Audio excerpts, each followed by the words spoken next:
We move on to action item 7C, direction to invoice 2020 actual expenses. Is there any discussion of this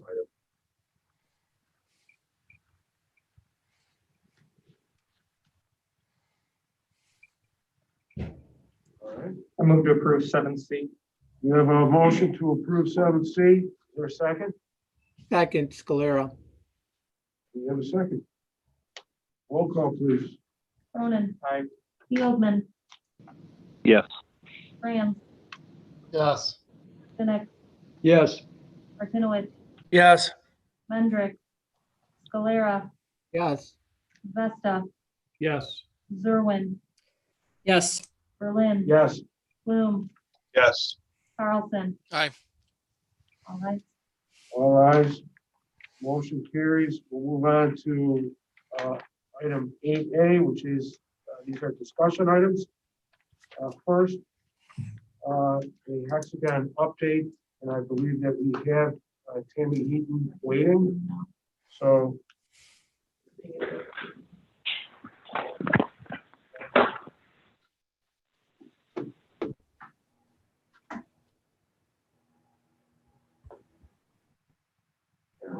You're on. Okay, we are on item 8A, hexagon update. We have Tammy Heaton here from Hexagon. Please go ahead. Thank Hi. you. Hi, thanks. I'm also joined, I think Bill Campbell will be joining us as well as Chad I'm Sanders. on. Yeah, good afternoon. Hi everyone. Hi, Tammy. Good Thank- afternoon, Bill. Good afternoon. Thanks for being here. All right, so I'll provide a couple of quick updates relevant to the last 30 days or so and the progress we have made.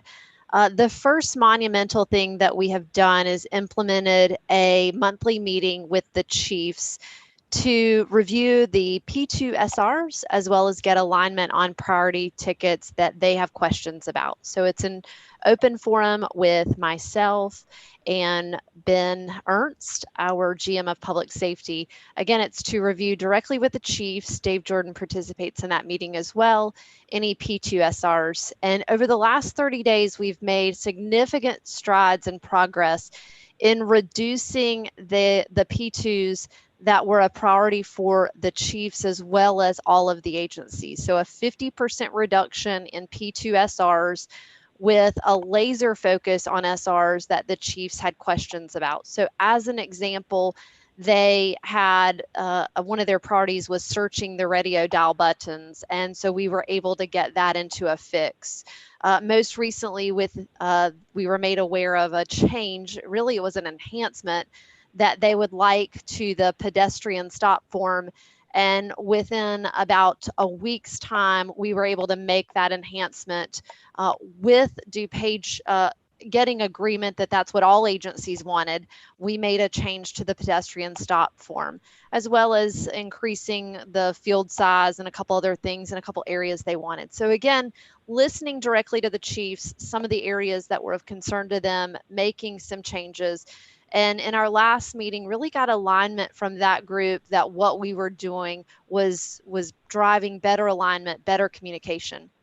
We do communicate with that group now weekly. So we provide a weekly P2 listing to the chiefs so that they have alignment on what are the issues, what do they have questions about. Again, just opens up the lines of communication, and that change has really proven to be beneficial, I think, to everyone. We continue our weekly calls with DuPage. So we have one CAD meeting and then one RMS meeting. Those are continuing to take place with our support organization led by Tony Capasso. Those are an opportunity for DuPage to continue to prioritize and work issues or just have one-on-one time with our support staff. And those are continuing and we're making progress there. I think those are the main areas I would say in the last 30 days that we've made change to. Again, it's communication with the chiefs, it's improving, hearing directly from them, prioritizing what's important to them, and then making some changes in how we deliver the fix in a more timely manner. And so there's one as an example that's in testing this week that'll go into production just thereafter. And Dave Jordan could probably speak to the timing of that. So that's the progress we have made relative to updates with the organization. I can switch gears and talk about the most recent issue regarding the system outage, and I think that's on the agenda as well. Is it okay if I shift gears and talk about that? Well, let me just ask if there's any questions so far from anyone on the board. Chief Vesta. Yeah, Mr. Chairman, thank you. Tammy, just thanks for being here today. And I have received feedback from the group and really appreciate that the efforts to address those high priority things, and let's just keep the momentum going. And it's, like I said, some really good feedback from both Hexagon and also on the county side as far as getting those things done. So thank you for those efforts, and look forward to keeping those going. So appreciate it. Absolutely. Thanks, Chief. We will absolutely continue with those updates and continue to make good progress. And I do appreciate those open lines of communication that we've created. I think it's been, it really has made a significant difference. So thanks for that confirmation there. Thank you. Go ahead. Dave, did you want to get anything? Or? No, I'll just reiterate what Chief Vesta said. We've been meeting with the chiefs and Tammy and her team for a couple months now, and we've been able to get some momentum on some of these kind of outstanding issues that have been kind of plaguing us throughout. So it's been very positive. Perfect. Thank you. All Okay. right. And then I think, Go ahead, Don, Tammy, I think I please. saw your head shake that we can pivot gears and talk. All right. I got the thumbs up there. Thanks. And for those in the room, I think I saw some nodding as well. We'll switch gears As now. long as Chairman Berlin's okay with it. Please, let's go. Let's talk about the outage and the summer first. All right, thanks, Chairman. So I'll switch gears and I'll talk about the outage. And I have asked Chad Sanders to join me. Chad leads the team that is doing the work. And so in a moment, I'll ask him to come off mute and to add any background. I'm going to keep it pretty high level, though, but Chad will help fill in any of the IT questions we might have.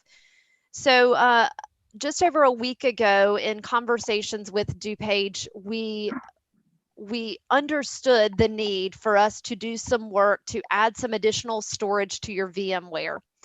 And we agreed to do that inside the scope of your maintenance contract. So not creating an additional statement of work, we would just do that as part of your maintenance agreement. And that created within Hexagon really some confusion. We didn't follow the steps that we would have normally followed if it were part of your contract or if it were part of a regular maintenance engagement. And so when we started that work, we didn't do a good job communicating our plan to DuPage. I'll be the first to admit we did not do our normal process of notifying DuPage of what we were doing and who was doing it. And so I take full responsibility for that. We had good intentions. It was to add additional storage to your VM environment. We didn't go about it the right way. That caused us some heartburn, and it did cause some issues within the agency. Ultimately, the system did have a system outage, and we were able to fail over to the backup environment rather quickly, but it didn't come without some pain being felt. We did pause that effort, and Chad stepped in as the manager of that group. Chad stepped in. We've created a plan now, a written plan, and communicated that to the agency, to which we will follow. And Chad, I'll ask you in just a moment to talk about some of the recommendations that we need to follow going forward.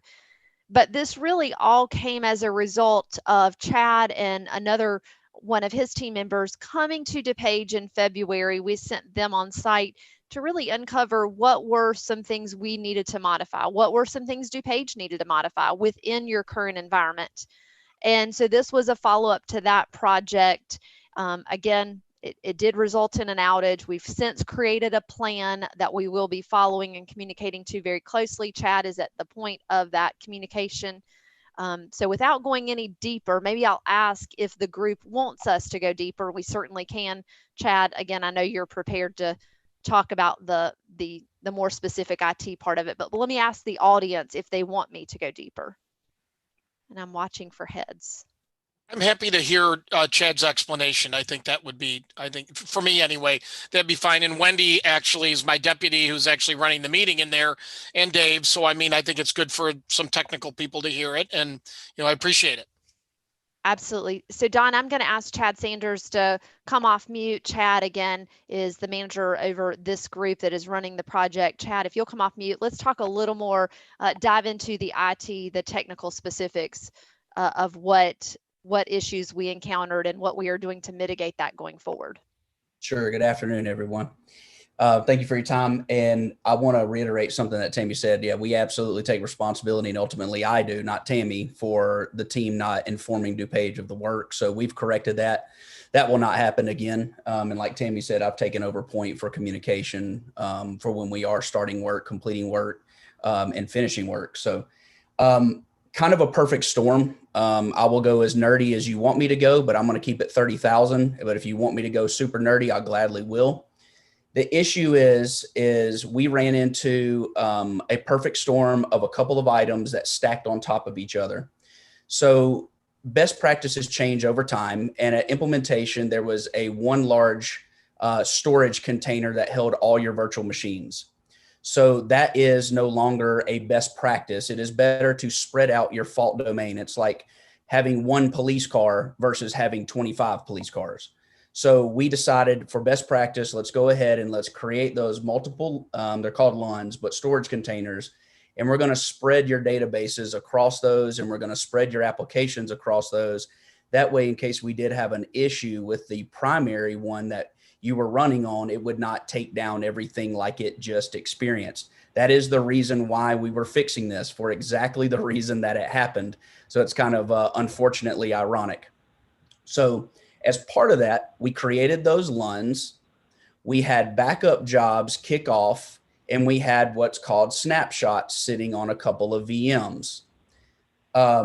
Back in February, we, as part of the assessment, let DuPage know that VMware was dropping support in March 2020 for the particular version that they were running.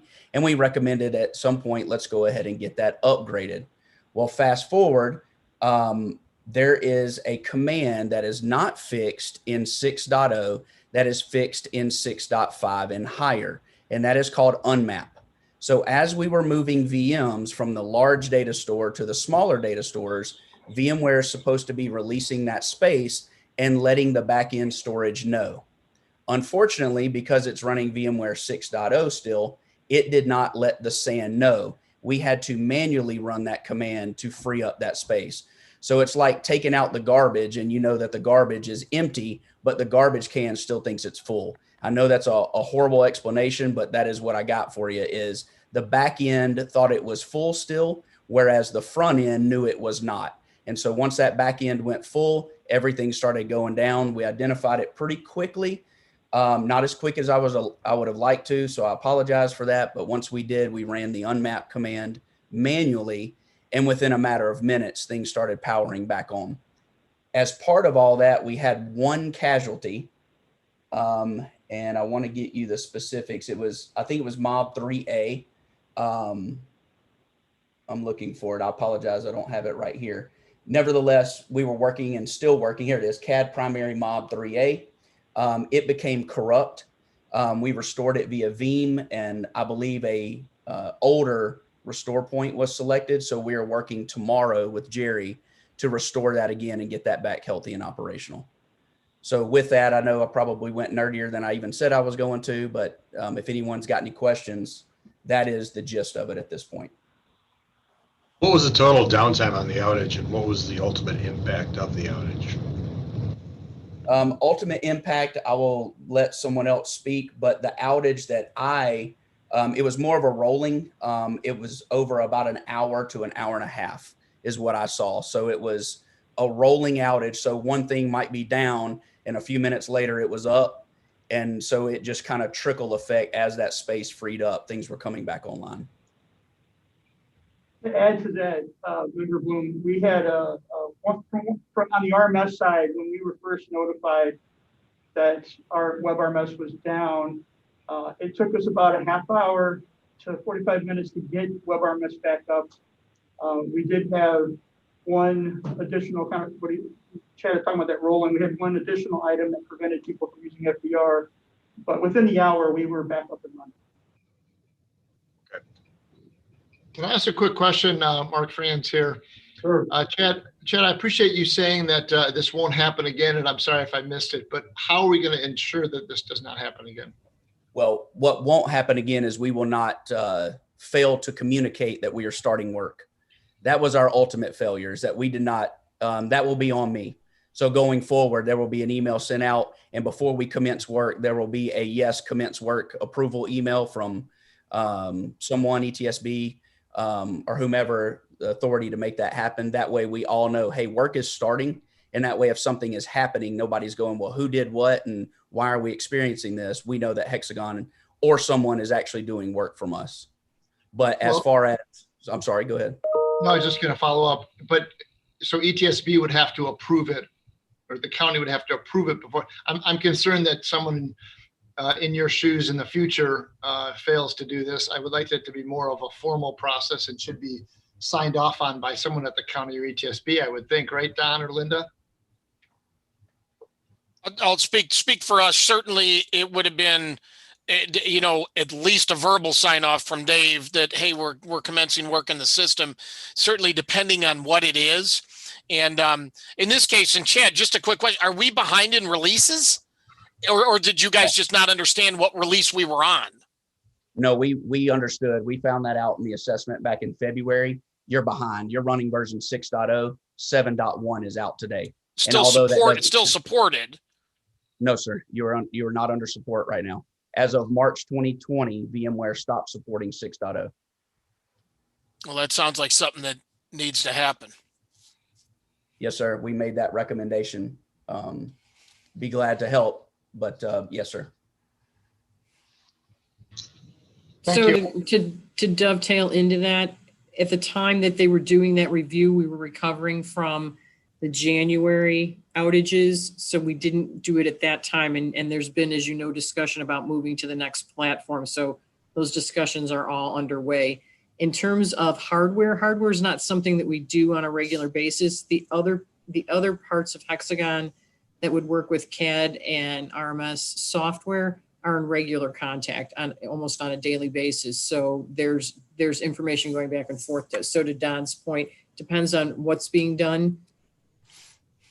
So there is some sort of approval or communication generally before something happens. And Tammy, you alluded to earlier, I mean, our processes and the communication from an internal Hexagon side, as it pertains to Chad's team, has been updated and approved by you and myself as we go forward. So, Linda, to your point, the software side, software services side, that communication is in place. What happened here, Chad's team, with regard to some of the hardware, and I think Chad's team and their willingness and desire to get things done, things happen pretty quick. But as we outline this process is going forward, we have full visibility into that, and that goes through Tammy going forward. Tammy, if you want to weigh in, please do. But yeah, so we do have very strict processes that we follow with support. So before we do work, we're in tight communication with Matt, with Dave, with others saying, yep, we're starting this work or we're releasing this patch and we're going to dial in. Again, Chad's group going forward will follow that and adhere to that same process that we have within the support organization today. Concur. I don't know what day of the week or time of the day the outage occurred, but is there a way we could mitigate the impact on the end users by doing it during off hours, or off on weekends, perhaps? Yeah. You can, the reason, sorry, Tammy, I didn't mean to step on you. Yes, sir, you can. The reason why you buy VMware is to be able to do stuff like this. It already has fault tolerance built in with an N+1 capability. We're expecting we're going to lose a piece of hardware. That's just the reality of it. It's a widget. It can break.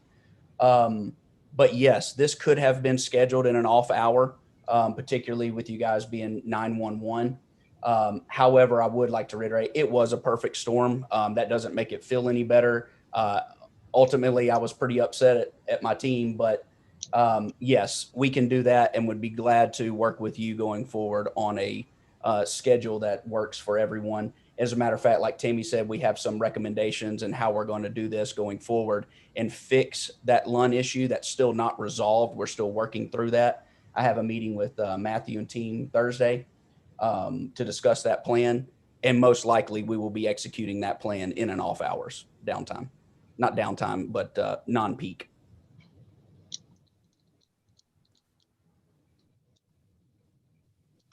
Typically, when we do this and we're prepared to do it, it's at Sunday night from 11 p.m. to Monday morning till 3 a.m., as Chad well knows. And when did this outage occur? Date and time? Outage, December 1st, estimating at around 9 a.m. Jerry called, stated how the database was having poor performance. And that's when it all snowballed from there. But I have as early as 9 a.m. DuPage may show, Miss Linda may show a little bit earlier, but that's the time estimate that I have. Do we receive any type of report documenting or memorializing this outage so that we could keep on file? We did do, Sorry. go ahead, Chad. You actually are doing that report, so I'll let you talk to it. Yeah, we did a after action report that I had already forwarded on to Tammy as to the timeline of events as we saw and what was happening. And so we were just in the process of getting that formalized through Tammy, like as Mr. Campbell said, is formalizing that chain through Tammy for communication. Thank you. Yes, sir. All right, other questions?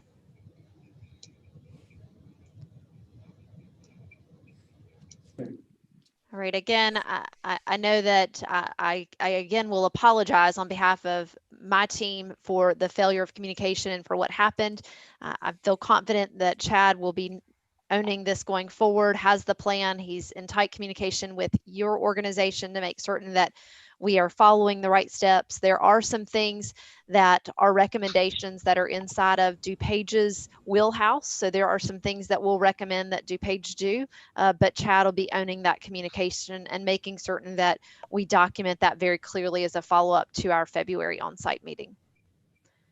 I think that's all I had prepared. I cannot see everyone in the room. Dave, I think you're in the room behind a mask there. Anything else you wanted me to cover? No, unless there's questions from the committee members. Certainly. I'll open it up then for any other questions from the committee. Don, the version of VMware, is that something that we control? Yeah, it's something we can certainly, we'll talk about that internally about where we're at with that. All right. ASAP. Thank you. Anybody else? Tammy, Chad, and Bill, thank you very much. Appreciate the update and really appreciate the communication. Thank you, Chairman, for Thank having you us. all. Yeah, thanks for having us on. Thank you. Thank you. All right. Thank you. Okay. Yep, bye.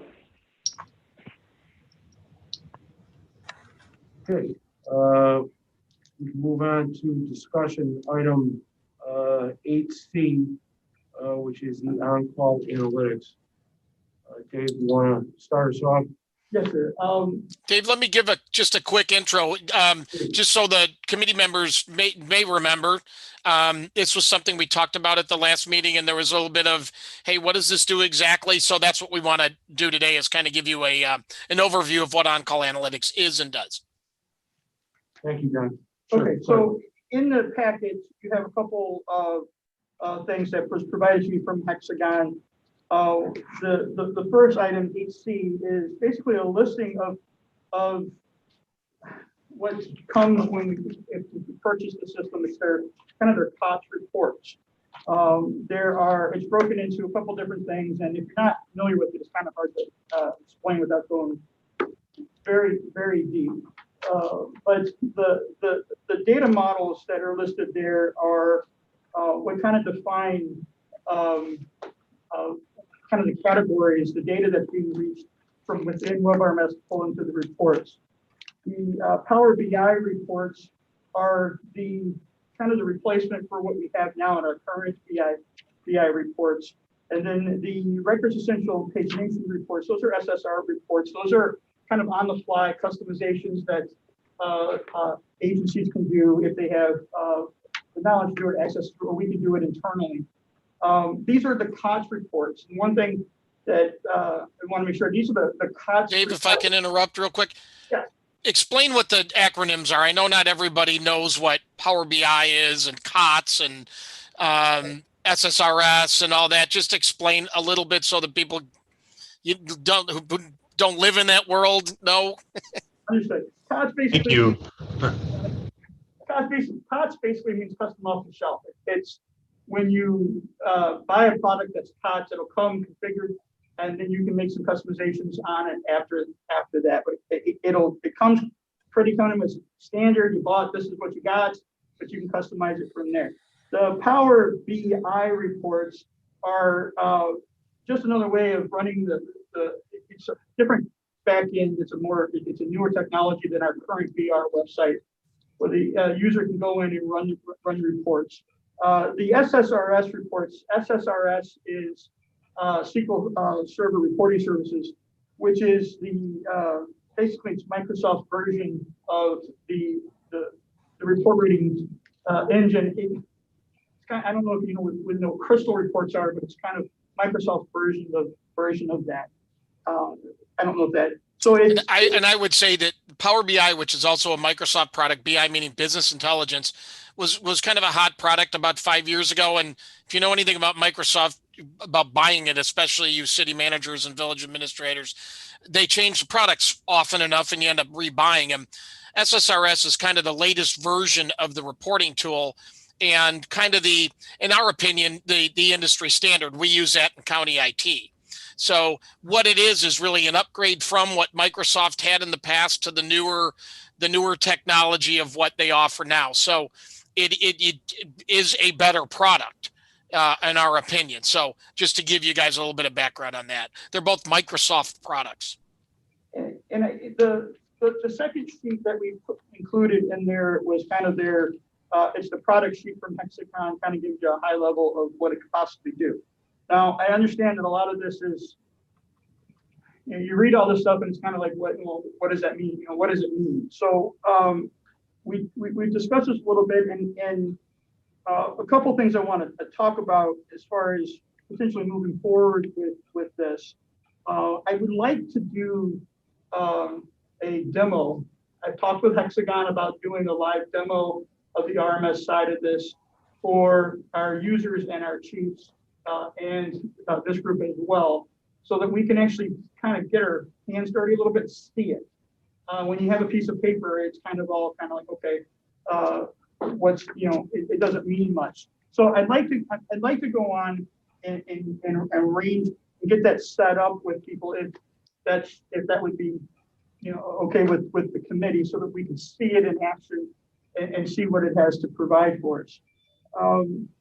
The other point I wanted to discuss about the BI, if we do decide to move forward, I have talked with Microsoft. We've discussed internally, not Microsoft, but Hexagon. We've discussed internally about the fact that we purchased the BI system that when we signed the contract, the current system that they had, we purchased that system via the contract. Since then, Hexagon has released this product, which is the upgraded kind of version to it. A couple of things about that. One, this system allows us to have complete access to all of our data. When you look at the first section here where it says the data models, one thing where we suffer in our current BI system is we don't have access to all of the data. We have to work within these, they call them universes, which are predefined, that we purchased from Hexagon. Hexagon doesn't have the ability to change those anymore because of their licensing with SAP, people that bought that from. So I want to be able to do the demo, but as far as moving away from it, we did go back. Hexagon will swap out our licensing from the BI product that we did purchase to the on-call analytics licensing. Now, as far as cost and our budget that we discussed at our last meeting, we had in there for $51,000 to cover the budget for the cost of this if we wanted to move forward. That cost only represents the implementation services and training services. So we're getting the products for free. We still have to pay Hexagon. We have to pay Hexagon to implement it and then provide the training for us. So I'm looking for, I guess, direction on the next steps. We would like to see a demo of this product. I personally would like the agencies and the users to see the product to get some buy-in from them if this is something that we're interested in moving forward with. Or any other kind of directions as to do we even want to move forward with this? Anyone have thoughts? Chief Vesta? Yeah, Mr. Chairman. Yeah, I think a demonstration would be fantastic. And, you know, I appreciate them willing to swap out the licensing. Certainly if it's looks as promising as, you know, maybe some of their online demonstrations of it or whatever, you know, to have that easily usable of a product would be fantastic, I think, for all of us, and probably we'd be able to get behind it, but a demo would be really good. Yeah. Okay, I can, go ahead. Are we thinking, Dave, like after the holidays, or Chief Festa after the holidays? Is that best, or what's your thinking? Quite honestly, if we can do it ahead of time, I'd just soon get rolling, because, you know, the ability to do reporting is so important, and I just know the frustration with the current BI product. So okay, let's schedule it ASAP, Dave, and get it rolling. I will do that. I also wanted to kind of quantify the response to the demo to this group. So I'm going to be looking to our user focus group and the command focus group to kind of outline what's the response, you know, what's their impression of it, so that this committee will know from the users what they think of the product. But I will speak with Hexagon this afternoon and get that scheduled. As far as a demo, I will include the committee members here if you would like to join. It'll be a Zoom or a Teams call. It'll be online, and we can also record it as well. So we have that there. Yeah, I would assume, Dave, with a webinar style format, we can get Chief Festa a lot of people on it quickly, and then have the recording somewhere. So it's a good idea. Terrific. Thank you, Dave. Let's move on to update on the NIBRS reporting tool. The NIBRS reporting tool. I wanted to have a kind of a conversation with the committee to get a little better sense of where we want to go with this. Last meeting, we discussed this during the budget presentation, and we were looking at the numbers. And we ended up approving in the budget the money for paying for the NIBRS tool. However, there was some discussion about pushing it down the road. So I wanted to have that conversation here about that, where we want to go with that. I have talked with Hexagon about some of that. Before we get to that discussion, I do want to make sure everybody's clear. The NIBRS reporting tool, the quote that we've received from them is for $68,000, $68,234. I can provide the committee with the quote if you would like to see the quote. We did push back on Hexagon on that cost because we purchased their UCR reporting tool, and we did not want to be responsible for paying for Hexagon to develop something that they're going to then sell to other agencies within the state. So that $68,000 does not pay them for the development work. Hexagon will be developing the product, and then the price that we pay will be the price that every other agency would pay for it in the state.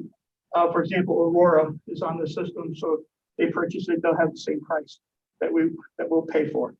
The $68,000 includes the purchasing of the software, the licensing of the software. It also includes the implementation of it and the training of it. I do have some concerns with their statement of work that we'll work out before we get to kind of any kind of approval of it. But we also are in that $68,000 is an interface with the state, so that we'd be able to the agencies would be able to electronically send their NIBRS data to the state without having to go to the NIPERS or the state police's website and do that stuff. So that's kind of what the cost covers of it. The time frame of it is kind of came up in question at our last meeting. That's where I want to kind of get direction from the committee as, do I want to tell Hexagon to hold off on this? I have concerns with holding off on it because Hexagon has not developed the tool yet for the state of Illinois. The reason they haven't developed it for the state of Illinois is because the Illinois has just about 3 or 4 months ago just released their specifications for Illinois' version of the NIPERS reporting system. So I wanted to, in talking with Hexagon, they're giving me a 9 to 10 month worth of lead time from the day we sign with them to the day we're fully implemented and put in. So that we discussed moving that back. If we move that back too much, we only have a 2-year window to have all of our agencies reporting NIPERS to the state. So I think we're fine if we want to move it back. My take is to go on and do it and get moving forward with it. But I wanted to open that up, get some direction from. I have a question. Wasn't there originally a delay with the state? There's been They a lot weren't of able delays. to accept NIPERS reporting? There's been a lot of delays with the state. There's some history there. NIPERS is currently we do UCR, which is uniform. They call it summary reporting. NIPERS is and it's an older style. The FBI and the federal government wants everybody to go to NIPERS. They wanted that back in the 90s, and the state of Illinois is pushed off, and the FBI has allowed them. But FBI has kind of drawn a line in the sand. So the state themselves are actually transitioning January 1st. And then they're giving the agency within the state 2 years. So January 1st, 2021, we have through December 31st of 2022 to be completely submitting to the state of Illinois our NIPERS data. So what would be the advantage, if any, of holding off? Why wouldn't we want to try and move this along as quick as possible? And our last budget discussion, we were discussing possibly pushing some of the cost off. It was really cost related. I think there's advantages to going on and getting it started as soon as possible, because Hexagon's given a 9 to 10 month lead time on something that I can tell you right now, it's going to take longer. I mean, we'll have a statement of work, we'll have a schedule to do everything. Part of the process is they implement the system, we get it configured in our environment, and we have to go through a certification process with the state. So we submit data, the state looks at it and says yes or no. That process can drag out as well. So my take on it is to get it going as soon as possible. Mr. Chairman, it was plainly a budget. It was a budget discussion on whether to delay it in the budget or not. And again, our recommendation is to move forward with it. Jason? Dave, quick question. So the additional lead time that the state has to process, does that have to happen in that 2-year window? I'm not sure. I'm not 100% on that. Okay. I do believe it is a yes. I do believe we have to be completely submitting. So, okay, so realistically, let's assume 2 months, 3 months on that one, and then a year implementation. So let's if we're going off here longer. So we have 2-3 months to make a decision on this in order to hit that timeline, give or take. Maybe a little longer. Maybe a little longer. Okay. I mean, I'm not, That's fine. that's why I wanted to discuss this with you. If it's something that we want to move forward with, I can bring that back in our February meeting for approval, or we can push it off. I do have a quote. The statement of work needs some work from our end for my review on that. So I still have some time. I have to get that worked out with Hexagon, but Chairman Berlin, Yes. please, Jeff. it's in the budget, right, Dave? yes, sir. Yeah, so we can, if with consensus, if you guys, again, the discussion was hold off or not. I'd recommend we just move forward with it. It's in the budget. It's ready to go. I think any delay Yeah, I'm always concerned that Hexagon gets delayed, something happens with the state, there's a few moving parts in there. Why not just move on it? I agree with Don. Linda? Thank you. Just two things. One, keep in mind that this is already in the ETSB budget and we bill in arrears. So if you want to move forward, we'll handle the initial part, and then usually after implementation is when the bill goes out. And so that may not happen this fiscal year, but it would be later down the road. That's the first thing. The only other thing I would say is consider, if we are going to move to a new platform, what are those changes? You know, in 18 months, we're scheduled to go to the next on-call platform and in a hardware update. So if this group is considering moving RMS to that next platform, we should look at that before we pay to have it work with what we're doing now, and then have to pay to have it work with what we're doing in 18 months, or just plan accordingly. That would be my only concern there. I don't know, Dave may have already looked into it. I don't know, but that would be one caution I would have. I have not looked into that yet, but it is part of my concern with the statement of work. So the statement, just so you understand my statement, the concern with the statement of work is it doesn't clearly define the certification process with the state, and whether it's a little vague as to whether or not Hexagon should be part of that. So, but part of that as well is future releases to make sure that it's compatible with any future releases of the product of Hexagon's product.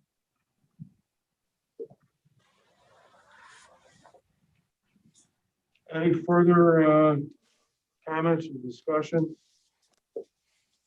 regarding NIBRs? Okay. Dave? I'm sorry, Mr. Chairman, do we need a consensus today, then, seeing as though it's in the budget? Is that what we're looking for? Do we need any action on that or anything? I don't think so, yeah, because it's, Just check. yeah, it's in the budget. We'll bring it back in our February meeting for Okay.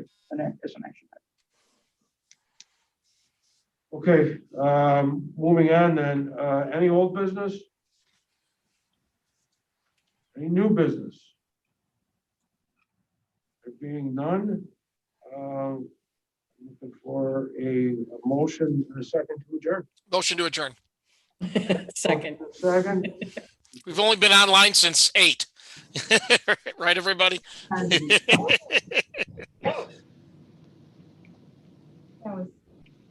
Okay. okay. We don't need this vote? No. Okay, all right, thank you, everyone, the meeting is adjourned. Thanks, And, everybody. See you later.